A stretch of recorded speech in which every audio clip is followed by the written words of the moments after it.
Magandang gabi po mga kabadodits. Today is gabi na. Oh my God. Bakit ganun? Summer day.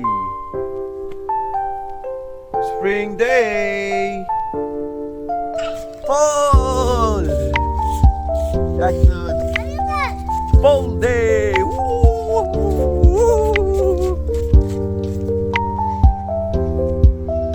Winter.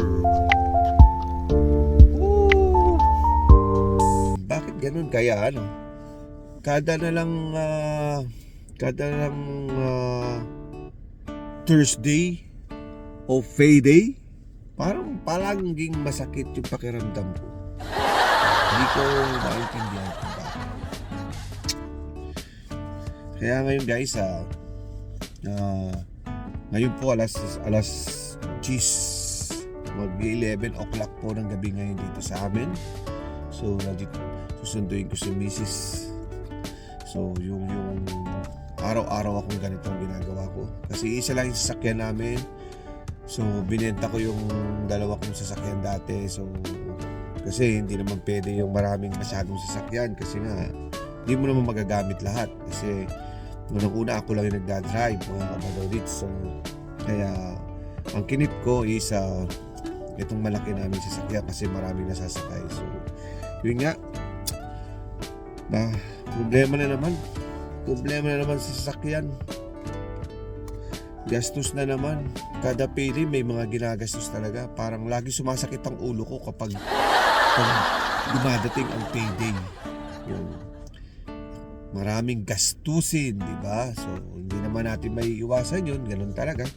Talagang marami po tayong gastusin kada payday. So doon parang pinahawak lang sa atin yung pera. And then, wala na. So yun nga guys. Sarap ito. Oh my God, so good. So guys, kapag gusto nyo maging mahimbing ang tulog nyo guys, ito guys ang the best green tea with 2 honey. So pag gusto kong matulog ng mahimbing, ito dumadaan ako ng Tim Hortons, bumibili ako ng green tea with 2 honey. So guys, napakasarap.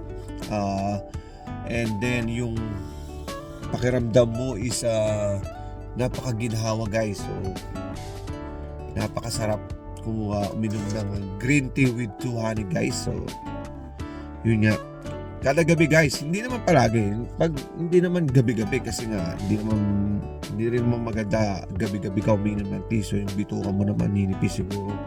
So once in a while, or let's say alternate guys. So yun ang dapat yung gawin. So nandito ako sa tapat ng building ni Mrs. Susunduin ko siya ngayon. Lalabas siya ng 11:15 ng gabi. Ito siya guys. Makikita ko sa inyo saan siya nagtatrabaho guys. Yung building na yan nursing home yan. Laki yan guys. Diyan nagtatrabaho si Mrs. Yan ang trabaho niya. Yan. Nag-aalaga siya ng mga matatanda. So alam mo na, pag nurse ka, health aid, ganun, yan ang trabaho nyo. So ano siya dyan at matagal na siya nagtatrabaho dyan mga kabadodits. So parang 10 years na yata, 11 years na siya. At masaya naman daw siya nagtatrabaho dyan guys. So well, yun nga, talagang kailangan magtrabaho mga kabadodits, di ba? Pero yun nga guys, payday kaya palaging payday bukas, kaya masakit ang ulo ko mga kabadodits. So tingnan nyo guys to kung bakit. Kasi yan na naman po, makikita ko na naman, may maintenance due na naman tayo ng sasakyan. Yan, maintenance due soon, B1. So B1, so guys, titingnan natin dito sa ano ko guys. Titingnan natin Ano ba yung maintenance due ng B1? Menu. Tayo sa menu. Okay, no. Home. So, tayo sa settings. Okay. Vehicle. Tapos, dito sa maintenance, titingnan natin kung ano yung paggagawa natin sa sasakyan. So, yun guys. So, nakikita nyo dyan. All life is 15% maintenance item number B1. So B1. So oil and filter and tire rotation guys. So yun ang paggagawa ko. Yung tire rotation nagawa ko na yan bago mag-winter. Na tire rotation ko na mga kabadodit. So ang gagawin ko na lang ngayon ay mag-change oil na lang ako. So yun. So B1 is oil and filter. Yun yung mag-change oil ka. So yung number 1, yung isa is tire rotation. Tapos na yun guys. So bukas pag may time pa ako, so dun tayo magpapa-change oil sa Mr. Lube. Kasi pag winter guys, sa Mr. Lube ako nagpapa-change oil. Kasi malamig. So kaya ko naman gawin pero malamig nga sa garahe. Wala naman akong heater sa garahe. Hindi naman heated garage yung garahe ko. So pag mga ganun guys is talagang doon ka na sa mabilisan. Mr. Lube. Yun. Bukas pupunta tayo sa Mr. Lube at papa-change oil tayo. Pero since maganda yung weather, parang gusto ko rin ako mag-change oil. Kaso lang, mahirap, mababasa ako eh. So, mahirap pumunta sa ilalim, basa yung floor sa garahe. So, probably doon na lang tayo guys sa Mr. Lube magpapa-change oil. So, yun nga guys, nagsisimula ulit tayo mag-vlog kasi alam mo na medyo busy ako, ang dami kong ginagawa, hindi tayo nakakapag-vlogs mga kabadodits, mga subscriber ko dyan. Salamat sa mga nag-subscribe sa iyo. Ngayon meron na akong 304 subscribers. Thank you very much sa mga nag-subscribe sa YouTube channel ko, na gustuhan ninyo yung mga buhay-buhay ko dito sa Canada, yung buhay dito sa Canada. Yun nga guys. So laging nga pala, 'di ba? Yung news, yung cap decrease ng nung international student dito sa Canada, no? So bawas sila 35%. Grabe, no? Paano kaya yung mga nag-apply, So ngayon 2024, no?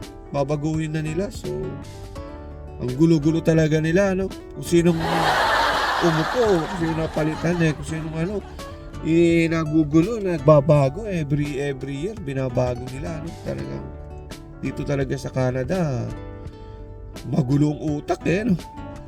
Magulong utak nila ngayon Katulad niyan, babawasan na lang, tapos ang mga kailangan nila yung may mga degree, yung masteral degree dito.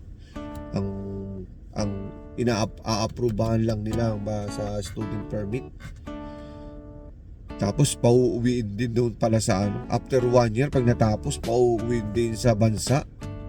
Then tsaka sila mag-a-apply na lang kung gusto nilang mag-apply ng alam mo yung nominee dito, parang mga ganun, mag-apply sila sa Canada.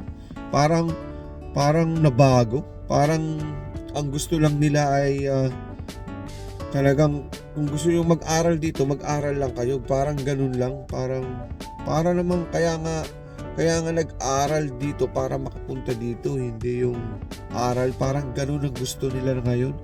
Mag-aral ka lang, uwi ka na sa bansa nyo, ganun. Parang bakit pa kayo mag-aaral dito? Hindi doon na lang kayo sa bansa nyo mag-aral kaysa mag-aral dito, pauuwiin din pala. Ano kayong policy yun? So parang hindi sila tumulong, di ba? Parang ayaw na nila ng mga ng international student.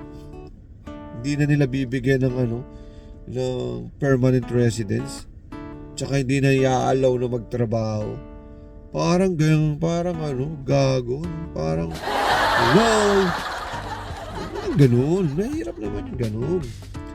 Syempre, malaki yung ginagastos ng mga gustong mag-aaral dito, di ba? So, parang, kasi dami na talagang tao, mga kabadodit. Sobrang dami na po dito sa Canada. Ang daming estudyante, sinasabi ko sa inyo. Hindi na yung nag-i-immigrant. Estudyante na nagpupuntahan, mga kabadodit. Sobrang dami. So, yun nga, papaano kaya yung mga nandito na noong 2023 na nag-aaral. Tapos di apektado rin sila, di ba? Kasi hindi pa sila permanent residents. So pag nakatapos sila, pauuwiin din sila sa sa Pilipinas, sa bansa nila, parang oh my God, mahirap yata yun, mga kabadodits. Ang daming pauuwiin ngayong taong ito. Oh my goodness, di ba? Sigurado yun, pauuwiin yun. Pag nag-aral na, hindi na sila bibigyan ng permanent resident. Kung approval na yung sinabi ni Miller, nako, malamang nito, welgahan to. Oo. May mga pa namang mga taga-ibang bansa na mahilig mag-rally dito sa Canada. Oo. Sigurado yan, magulo yan. Pero wala tayong magagawa, sumunod na lang kayo. At least nakapag-aral kayo dito sa Canada. So may diploma kayo, di ba? So then, pag nagbago na naman next year, tsaka kayo mag-apply, di ba? Malay mo, mag-open ng nominee. So meron na kayong meron na kayong certificate na nag-aral dito sa Canada. Which is advantage pa rin yung mga kabadodit. So yun nga, di ba? So ngayon hanggang dito na lang ho. Medyo gabi na at malapit na rin lumabas si Mrs. at susunduin ko. So, kita-kita na lang bukas, guys. So, payday bukas. Magastos. Masakit ang ulo ko kada sweldo, kada payday. Masakit ang ulo ko. Sobrang sakit ang ulo ko pag payday, mga kabadodits. Kasi magastos. Babayaran, maraming grocery, maraming magagawa. Ngayon nga, nagagawa nga ako sa basement So, yun nga. Hanggang dito na lang. Peace out. Bye.